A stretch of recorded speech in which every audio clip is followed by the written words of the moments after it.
Самых маленьких пациентов с заболеваниями сердца начнут принимать в педиатрическом центре Национального центра медицины.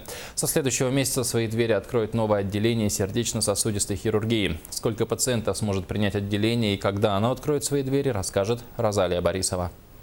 Коридоры нового отделения пока пустуют. Персонал готовится принять первых пациентов. В детском центре станет возможным лечение сердечных заболеваний у самых маленьких. До сих пор операции новорожденных проводились только в самом крайнем случае. Теперь доктора планируют в год проводить больше 200 операций для самых маленьких. На данном этапе мы начнем с того, что мы уже делаем. Планируем начать тоже в этом году операции новорожденных.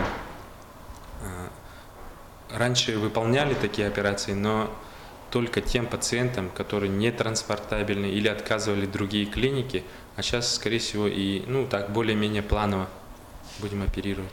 Этажом ниже находится дополнительная палата отделения реанимации новорожденных. Новая палата обеспечивает до 6 дополнительных коек для детей, родившихся раньше срока. В этом есть необходимость. Увеличилось количество детей, рождающихся раньше срока. То есть на данный момент лежит 4 ребенка, все дети недоношенные, у всех проблемы с легкими, все находятся на аппаратах искусственной вентиляции, и проводится соответствующая интенсивная терапия. Наравне с этим в педиатрическом центре еще одно пополнение. Теперь беременные женщины, новорожденные могут проходить диагностику на новом магнитно-резонансном томографе. Аппарат позволяет исследовать состояние всего организма, органов и тканей, начиная от центральной нервной системы, это головной мозг, спинной мозг, органы брюшной полости, малого таза, костно-суставную систему.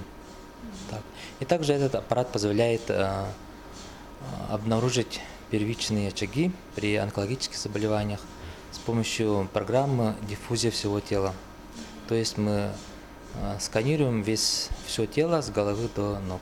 1 июня, в День защиты детей, в педиатрическом центре разрежут красные ленты сразу на 3 этажах. В отделении сердечно-сосудистой хирургии примут первых пациентов. Дополнительные палаты интенсивной терапии новорожденных позволят одновременно выхаживать большее количество детей, родившихся раньше срока.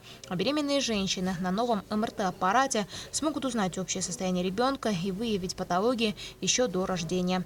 Розалия Борисова, Василий Слепцов, НВК «Саха», Якутск.